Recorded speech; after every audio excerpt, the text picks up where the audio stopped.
What's going on, everybody? Welcome back to the channel. Today, we're diving into the third release from President, a track called Rage.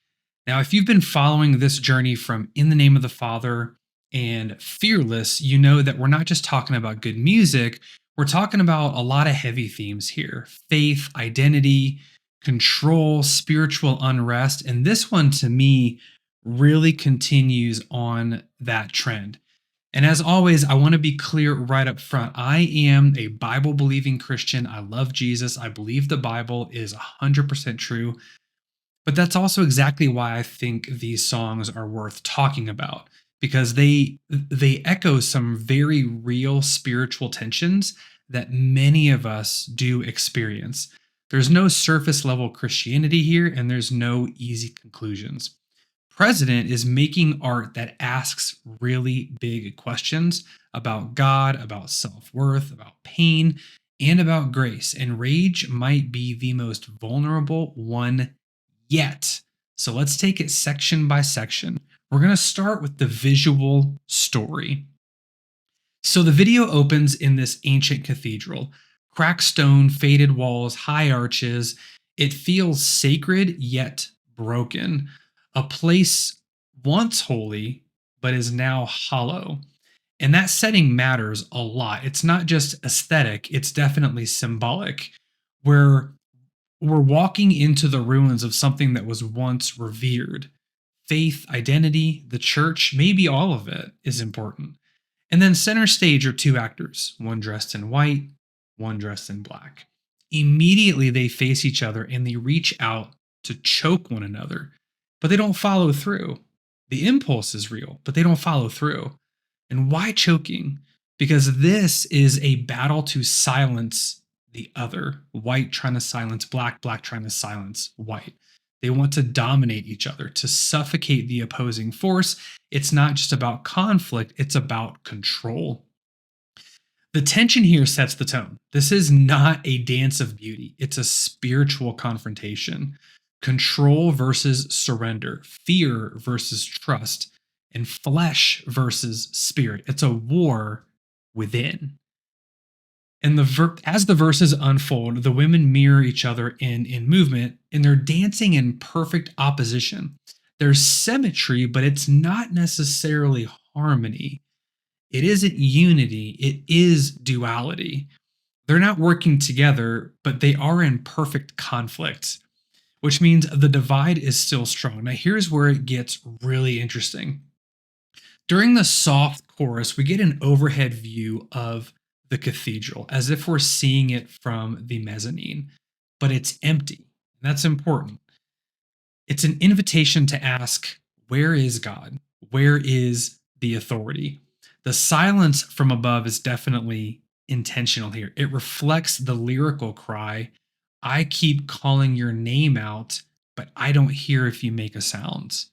We, the viewer, are made to feel that silence. And then at the very end of that chorus, President begins to appear. Stoic, masked, and silent. He's not even singing in this one. But he doesn't descend. He doesn't interfere. He simply watches. And that's when everything shifts. In the second verse, the choreography changes. Now it's black leading white, but her steps are hesitant, almost fragile. This reverse is subtle, but it's very, very powerful. It suggests a shift in inner conviction, but not one rooted in confidence. She's testing the strength that she's still unsure that she has. And then, without buildup, we're in the second chorus. Now, the second chorus comes in heavier, both sonically and emotionally. Black throws white to the side of the pews for the first time, but it isn't violent, it's intentional. It's a statement saying, I still have control. And as white lies stunned, black reaches her hand to white's throat. And then something deeply spiritual happens. White looks up, not at black, but past her up to President. Why? Because we all look upward in moments of desperation. We look to the one who sees it all. She's pleading silently. Do you see me? Do you care? Are you going to act? Are you going to help me? And President, he just watches, still unmoved, still masked, still silent. That might feel cold, but it is deliberate. It reflects the silence that so many experience in spiritual battle. The observer sees but doesn't rescue yet. And then another turn. Black extends her hand to help White up. Now, why would the enemy do that? Because not all battles are won by destruction, some are won by wearing you down. Black doesn't want White eliminated, she wants her broken. That's how temptation works. It lifts you up just to throw you down again. White doesn't resist, but she is still scared. She's been shaken to her core. Black begins to circle her, not just like a predator, but like a trainer, a tempter, a challenger. Come on, show me what you've got, is essentially what she's saying. And White finally squares up. She's still timid, but she's more resolved. Her breathing steadies, her stance shifts, and she's no longer dancing, she's preparing. And right as they lock eyes, the music drops. Now, what I want to do here is I want to go back to the beginning and walk through the lyrics during this section because, like the choreography, they are not random. They are layered and I think deeply spiritual. Verse 1 says, "Like fallen trees, I can swing. I don't want to behave like this again." It's a pretty jarring image, but I think it's meant to be because fallen trees don't swing. They're done, they've collapsed.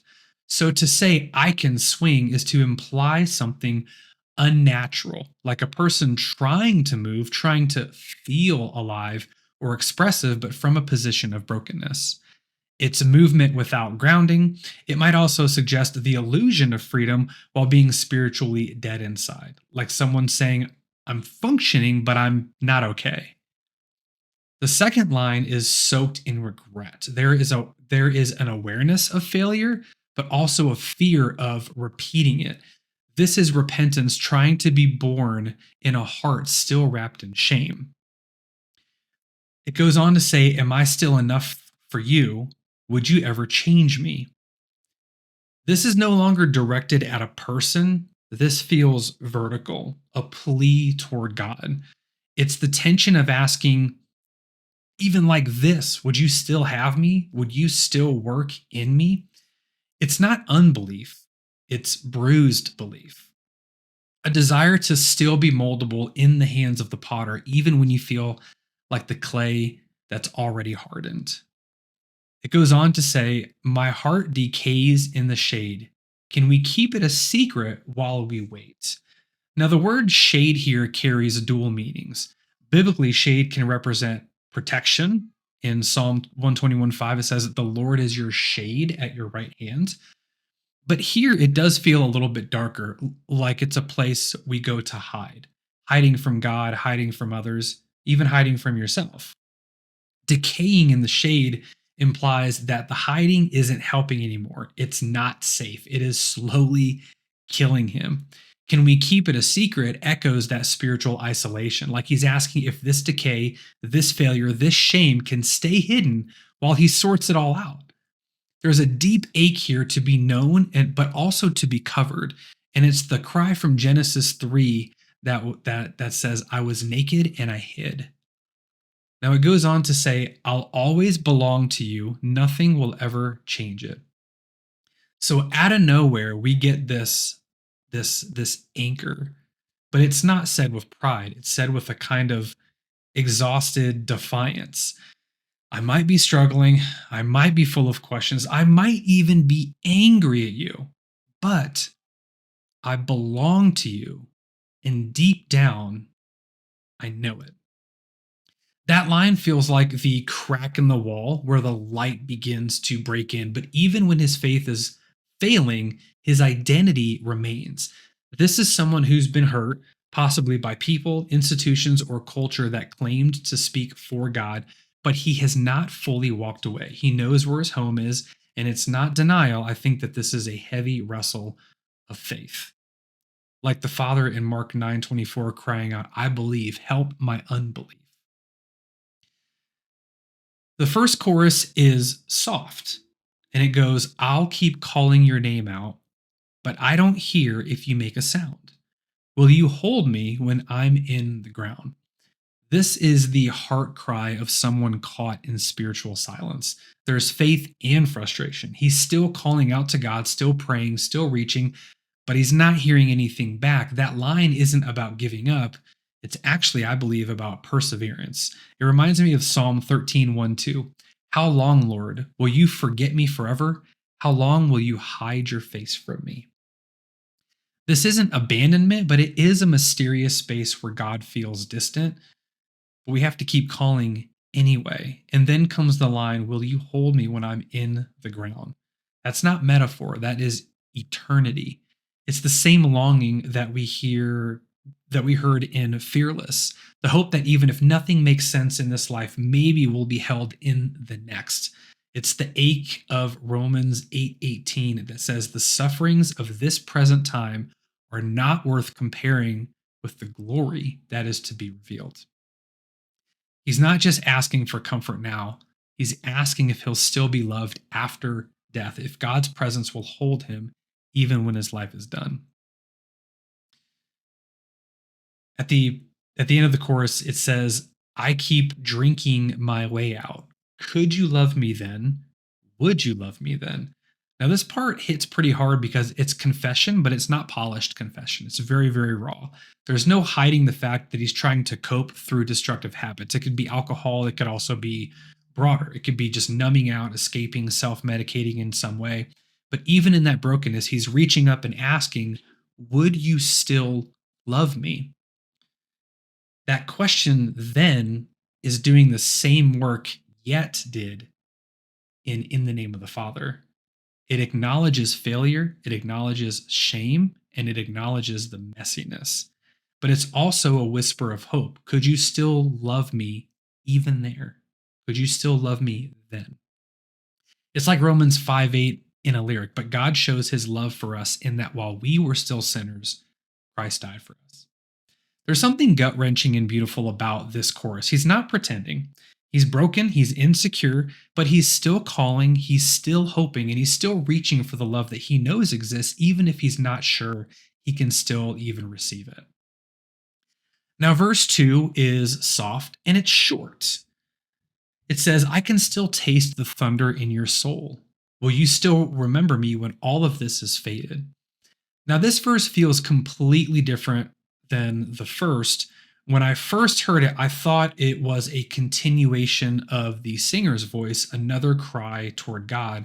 But that first line took me back just a little bit. I can still taste the thunder in your soul. Well, God doesn't have a soul, he's the creator of souls. So this can't be the singer speaking to God. It sounds like God speaking to the singer here. It's intimate and observant, almost like a whisper in the dark. I can still taste the thunder in your soul. It's as if God is saying, I still see your strength. I still see your fire. I still remember the passion you once had, the thunder of your faith. It's still there. It hasn't gone unnoticed, and it's not beyond revival. But then the second line pivots really hard. Will you remember me when all of this is faded? That flips the whole emotional tone of the song. In the first chorus, the singer is crying out, God, will you still hold me when I'm in the ground? Now it's like God is responding, and when you're no longer in the ground, when this storm is over, will you still remember me? Because we're all great at running to God in desperation, but when things settle down, we often forget where our hope came from. It reminds me of Deuteronomy 8:11 through 14. Take care lest you forget the Lord your God, lest when you have eaten and are full, your heart be lifted up and you forget the Lord your God. God's heart is consistent. He doesn't just want to be your rescue, he wants to be your relationship. Now, this verse, though short, is packed. And the fact that it's so short might be intentional. Like God doesn't need many words here. He's saying, I see you, but will you still see me when the pain is gone? It's one of the most powerful turns, I think, in the entire song, and it changes the weight of what's to follow. We move into the second chorus. The lyrics have not changed, but the delivery has. Where the first chorus was a quiet cry, this one is a desperate scream. The intensity builds musically and vocally, and the weight of every word feels doubled. I'll keep calling your name out. Now it's not just reaching, it's pleading. The silence from God in chorus 1 hurt, but in chorus 2, it wounds. It's a cry that shakes the soul. Will you hold me when I'm in the ground? The question of eternity still lingers, but now it's not whispered, it's shouted like someone who desperately needs an answer. I keep drinking my way out. This is no longer just confession, it's desperation. The delivery feels like someone who's at the end of themselves, admitting their escape has failed, but still hoping for love. And the musical shift mirrors the spiritual tone from a quiet ache to a full blown lament. Psalm 77:1 comes to mind. I cry aloud to God, and he will hear me. This chorus is raw, unfiltered anguish, but it's still aimed upward. It's a scream through the static, begging to be heard and still asking, would you love me then? Now, musically, this final section is where everything fractures. It's an instrumental breakdown with some intense visuals, and it is absolutely brutal. It's rhythmically aggressive, it's emotionally raw, but what makes it feel unsettling isn't just the heaviness, it's the timing. The chord changes and the beats don't land on the downbeat. They come late, whether that's a half beat behind the downbeat or sometimes a full beat. And that rhythmic displacement builds discomfort. It never lets you settle. And it's wholly intentional because in that moment, this battle, it's not supposed to feel satisfying. The music mirrors the movement because this isn't choreography anymore, it's war. The dancers are no longer in sync. They're clashing. They're trying to overpower, outmaneuver, overcome. The symmetry is gone, and that loss of synchronization, it is the point. This isn't about artistic beauty. It's about exposing what's underneath. Who leads, who breaks, who yields, and who rises. Something unexpected. President closes his eyes. Why? He watched silently the entire time. Cold, distant, still. But right here at the climax, he turns inward. Is it grief? Is it disappointment? Is it shame? Is he mourning what the battle cost regardless of who won? Or does he already know the outcome and just can't bear to see it confirmed? The moves come sharper, faster, more primal. Each motion feels like a spiritual decision being fought out through muscle and breath. Black throws white to the floor, and this time, violently. The gloves have come off. Black wins, but there's no triumph here.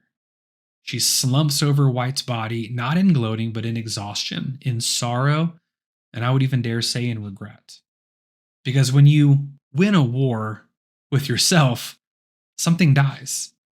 Maybe innocence, maybe faith, maybe the belief that reconciliation was ever even possible. And that's when President moves. He walks down the steps, not hurried, not dramatic, just resolved. He extends his hand, the first gesture of involvement in the song. And then a hand reaches back, but the camera never shows us who it is. Was it the conqueror? Was it the defeated? Was it both merged into one after the storm? We don't know. But that's the brilliance. Because this battle wasn't about two people, it was about one soul. And the hand reaching back, that's you, and that's me. And that's anyone who's ever wrestled with rage, identity, faith, and the silence of God and still chose to reach. Now, over the course of these three songs, In the Name of the Father, Fearless, and now Rage, a thematic arc is beginning to unfold. It's not a trilogy in a traditional sense, but spiritually it feels like one. Each song unpacks a different angle of faith in crisis, but also a faith that refuses to die. In the Name of the Father, we met the desperate believer, angry, confused, but still crying out to the Father. There was doubt, even accusation, but underneath it all, there was still relationship. In Fearless, the struggle turned inward. It was more about shame, regret, and wondering if love is still possible after rebellion. And it carried a weight of someone who believed God exists but isn't sure they can be accepted anymore. It was the ache of a backslider who hasn't stopped looking over their shoulder.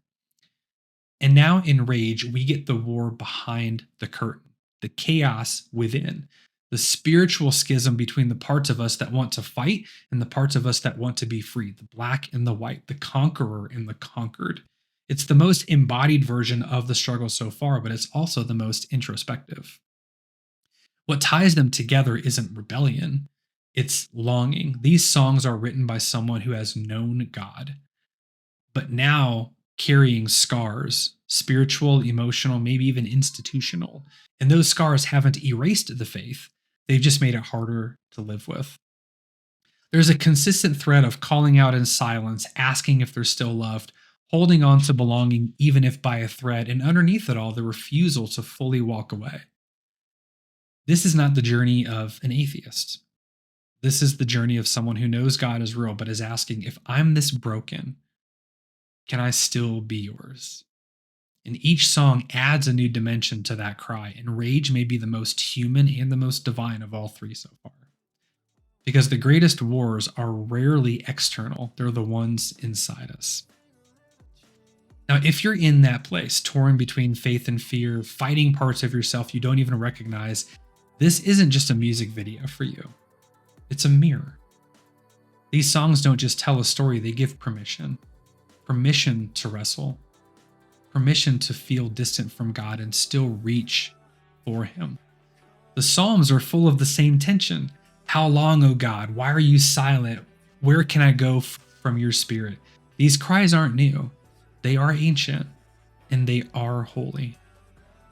In Rage, we don't get easy answers. We don't even know who reaches back in the end, but maybe that's the point. Because in the middle of silence, of shame, and of shattered identity, there's still a hand reaching out. And even if you're the one who feels buried, even if your faith feels like it's collapsed like a fallen tree, God still sees you. He still speaks, sometimes in thunder and sometimes in whispers. And He still reaches back. So if you're in the yet right now, if you're in the then right now, if you're not where you want to be, but you haven't let go, you're not alone. And this might be your reminder. Hand of grace doesn't wait for you to be whole. It meets you right in the middle of the war.